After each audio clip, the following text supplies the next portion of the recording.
누구에게나 선한 마음과 선하지 않은 마음이 함께 있으며 또한 선한 과보의 마음과 선하지 못한 과보의 마음이 함께 있습니다. 이들 마음들은 매 순간 조건에 따라서 바뀌어서 일어납니다. 자신의 마음이 추악하다는 것을 알아차렸을 때는 이것을 안 마음은 새로 일어난 선한 마음입니다. 이때 알아차림을 놓치면 후회하는 마음이 새로 일어납니다. 선한 마음으로 추악한 마음이 있는 것을 알았음에도 선한 마음이 일어나서 알게 된 것을 놓치게 되면 이미 지나간 추악한 마음을 붙잡고 괴로워하게 됩니다. 추악했던 상태에서는 알아차림이 없을 때이고 추악했다고 아는 마음은 알아차림이 있는 상태입니다. 알아차림을 지속하지 않으면 다시 무지의 상태가 됩니다. 과거에 있었던 자신의 추악한 마음이나 추악한 마음을 새로 알아차린 마음이나 추악한 마음으로 인해 다시 괴로워하는 마음이나 모두 일어나고 사라지는 마음의 과정일 뿐입니다.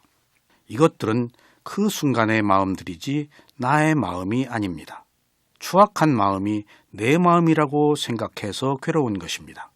마음을 대상으로 알아차리는 수행을 한다는 것은 추악한 것을 알아차린 마음을 다시 알아차리는 것입니다. 그래야 추악한 마음이 있었던 과거로 돌아가지 않습니다. 마음을 알아차리는 수행을 한다는 것은 언제나 새로 생긴 마음을 알아차리는 것입니다. 그러기 위해서는 마음을 알아차리고 그리고 그 알아차림을 지속해야 합니다. 수행자 여러분, 지난 시간에 이어서 계속해서 오늘 또 사리푸타 존자에 대해서 말씀드리겠습니다.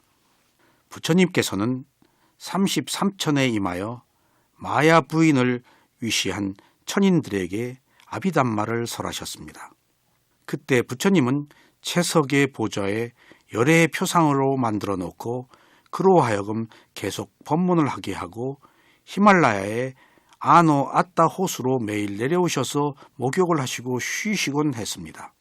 이때 사리푸타가 와서 부처님에게 아비담마를 듣고서 다시 이를 500명의 제자들에게 전수했습니다. 사리푸타의 뛰어난 지혜는 부처님께서 33천에서 상카사로 내려온 뒤에 회중들에게 각각의 지적 수준에 맞는 질문을 하셨는데 마지막 최상의 질문은 아무도 답변하지 못하고 오직 사리푸타만이 답변을 할 수 있었던 데에서 잘 드러납니다. 부처님께서는 이러한 사리푸타를 큰 지혜를 가진 이들 가운데에서 가장 으뜸이라고 선언하셨고 지혜에 있어서 열의 바로 다음이라고 칭찬을 하셨습니다. 법의 스승으로서 누렸던 사리푸타의 위대한 명성은 사후에도 존속되어 후대의 불자들 사이에서 하나의 귀감이 되고 있습니다.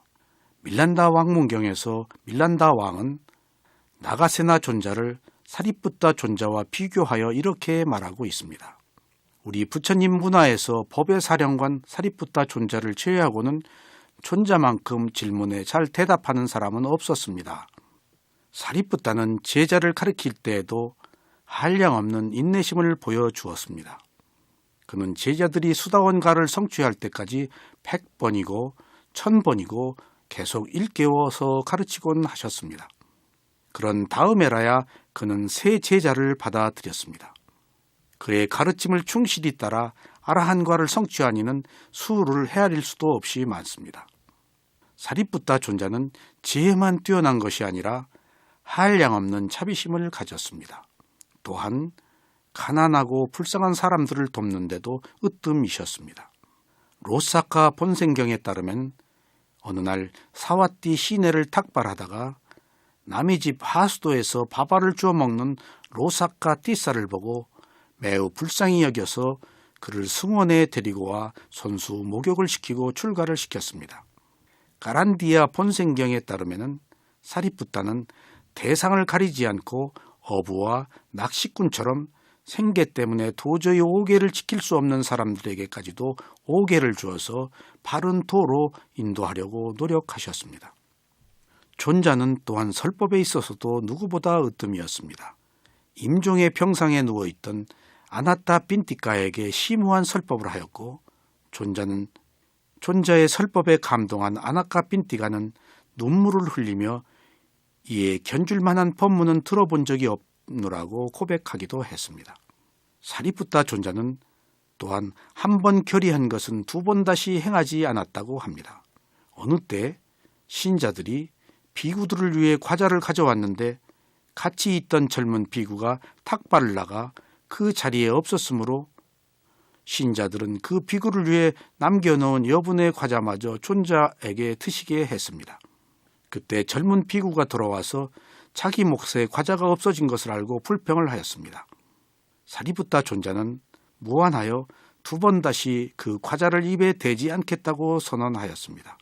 그 이후로 사리푸타는 평생 과자를 들지 않았다고 합니다. 사리푸타 존자는 감사하는 마음과 친절, 남을 돕는 마음과 참을성 같은 훌륭한 성품 덕분에 출가자로서의 일생을 살아가는 동안 깊은 교우관계를 많이 맺을 수 있었습니다. 그 중에 또 다른 한 분의 상수 제자인 모갈라와는 어렸을 적부터 친구이자 도반으로 아주 친밀한 관계를 유지했으며 그 친분은 부처님 말년 죽음이 그들을 갈라놓을 때까지 계속되었습니다. 한편 사리푸타 존자의 어머니는 삼보에 대해서 내내 증오심을 품어왔던 고집이 센 파라문이었습니다. 인멸할 때가 왔음을 안 존자는 부처님께 마지막 인사를 드리고는 고향 마을 날락가로 돌아와서 자신의 어머니에게 설법을 하여 수다원과를 얻게 하고는 태어난 방에서 완전한 열반에 들었습니다. 보름 뒤에 모갈라나도 입적을 하였으며 그로부터 반년 후에 부처님께서도 판열반에 드셨습니다. 19세기 중엽 영국의 커닝햄에 의해 인도의 산치 테탑에서 사리푸타와 모갈라나의 사이가 들어있는 두 개의 석재 사리함이 발굴되었고 그 존자의 사리 중에서 일부가 1950년 10월 20일 미얀마에 전해져서 제6차 결집의 사적지에 세워진 양곤의 까빠에 안치되어 있습니다. 지금도 많은 수행자들이 양곤의 까빠에에서 모갈라나 존자와 사리푸타의 사리를 친견하곤 합니다. 수행자 여러분, 계속해서 제10장 유신견은 14장 유신견은 어떻게 일어나는가 중에서 세 번째 내용으로 찬나 장로에 대해서 말씀을 드리겠습니다. 찬나 장로는 왕궁의 시종이었는데 시달타 왕자가 진리를 찾아 왕궁을 떠날 때 왕자를 따라 나왔습니다. 찬나는 시달타 왕자가 붓다가 되신 후 얼마 지나지 않아서 비구가 되었습니다. 그때 위파사나 수행을 매우 열심히 했지만 이상하게도 도과의 첫 번째인 수다원에도 이를 수가 없었습니다. 그는 다른 비구들에게로 가서 무상과 고를 보았음에도 불구하고 도과를 얻을 수가 없었다고 말했습니다. 그는 무려 40년 이상이나 노력을 하면서 오온의 일어남과 사라짐을 보는 통찰력을 얻었음에도 불구하고 도과의 첫 번째 단계에조차도 이를 수가 없었던 것입니다. 찬나는 물질이 무상하며 느낌과 지각과 행과 의식 또한 무상하다는 사실을 알고 있었습니다. 그러나 무아를 대상으로 할 때면 마치 높은 절벽의 가장자리에 서서 어느 순간이라도 곧 떨어질 것만 같은 느낌이라고 말했습니다. 더욱이 그는 오온이 무아라면 그 자신을 도대체 누구로 여겨야 하며 도대체 무엇을 피난처로 의지하겠냐고 물었습니다. 그는 자아 개념이 너무나 확고하여 무아에 대해서 명상을 할 때면 마치 절벽의 가장자리에 서 있는 듯한 위기감을 느꼈던 것입니다. 그래서 찬나는 도과를 얻을 수가 없었던 것입니다. 그렇게 40여 년의 세월이 흘러 부처님께서 판열반에 드셨습니다. 낙심과 후회에 젖어 찬나 비구는 이사원 저사원으로 옮겨 다니며 다른 비구들에게 가르침과 충고를 줄 것을 간청하였으나 아무런 소용이 없었습니다. 마침내 아난다 장로야말로 그를 바른 길로 이끌어 주실 분이라는 생각이 든 찬나는 자신이 머물던 수행처를 떠나 아난다 장로가 계시는 고산비로 갔습니다. 찬나의 이야기를 들은 아난다 장로께서는 그를 가로막고 있는 것이 바로 연기에 대한 이해의 부족이라는 것을 간파하셨습니다. 아난다께서는 찬나를 위로하고 부처님께서 만타니의 아들인 까짜야나를 가르치신 방식으로 연기법에 대해서 설명을 했습니다. 연기법에 대해 충분히 숙지한 찬나는 드디어 유신견과 상견, 단견을 완전히 뿌리 뽑고 총식시킬 수가 있었습니다. 그래서 첫 번째 도와 과의 깨달음이 그에게 왔습니다. 분명한 것은 찬나 비구가 지난 40년 동안 도과의 첫 단계인 수다원조차도 이르지 못한 것은 바로 연기법에 대한 부지 때문이라는 사실입니다. 말할 것도 없이 연기법은 위파사나 수행을 열심히 하는 수행자에게 있어서 필수 불가결한 것입니다. 만일 수행자가 연기법을 숙지하지 못한다면 오혼에 대한 참된 지식을 얻을 수가 없습니다. 또한 일어남과 사라짐이라는 오혼에 대한 참된 지식을 알지 못하기 때문에 오혼에 착 달라붙어 있는 사견들을 제거하고 총식시킬 수가 없는 것입니다. 또한 이들 사견이 있는 한 사견과는 한시도 떨어질 수 없는 동반적인 무명과 가래가 일어나서 그를 지배할 것입니다. 이미 거론한 바와 같이 사견은 무명과 가래보다도 더 해롭고 나쁜 것입니다. 왜냐하면 그것은 모든 고귀한 토와 과가 시작되는 수다원의 첫 번째 단계를 가로막고 있기 때문입니다.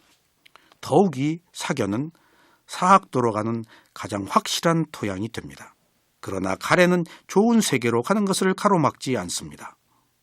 유신견, 상견, 탕견이라고 하는 사견은 무명과 가래보다 더 무섭고 위험한 것입니다.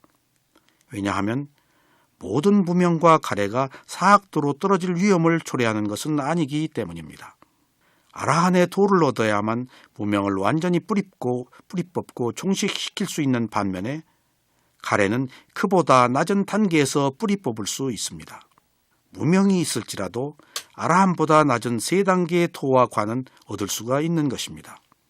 그러나 유신견을 가지고 있으면 결코 수다원에 이를 수가 없습니다. 그러므로 유신견이 무명보다 더 심각한 번뇌인 것입니다. 그래서 무명 뒤에 숨어서 무명을 움직이는 것이 자아가 있다고 하는 바로 유신견입니다. 화원정사의 기증자로 잘 알려진 보시 수행자 위사카는 수다원을 얻었다고 알려졌음에도 불구하고 사랑하는 손자가 죽었을 때 눈물을 흘렸다고 전해집니다. 하지만 위사카에게 일어난 그러한 정신적 괴로움과 절망은 사학도로 떨어질 위험을 초래하는 성질의 것이 아니었습니다. 수행자 여러분, 이제 우리는 알았습니다. 연기의 근본 원인이 무명과 가래라는 사실을, 그리고 무명과 가래를 움직이는 범인이 바로 유신견이라는 것을 말입니다. 이 유신견은 위파사나 수행을 하지 않는 한은 영원히 사라지지 않습니다. 참고로 말씀드리면 찬나 장로는 매우 자존심이 강한 사람이었습니다. 여기에는 자신이 부처님의 마부였다는 자존심, 그리고 부처님께서 출가할 때 자신이 그 말을 끌고 나왔다는 것입니다.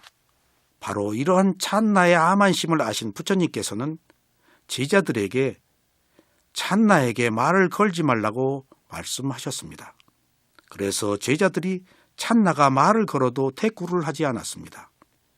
이런 과정을 거쳐서 찬나가 유신견을 소멸하게 된 것입니다. 결국 찬나가 수다원 도과를 얻은 것은 부처님께서 말을 걸지 말라는 방편을 주셨기 때문에 매우 마음이 상한 찬나가 자기 자신의 아상을 깨는 중요한 계기가 되었던 것입니다. 수행자 여러분, 이처럼 내가 무엇이라고 아는 것은 바로 유신견이기 때문에 우리가 도과를 얻는 가장 장애라는 사실을 알아야 되겠습니다.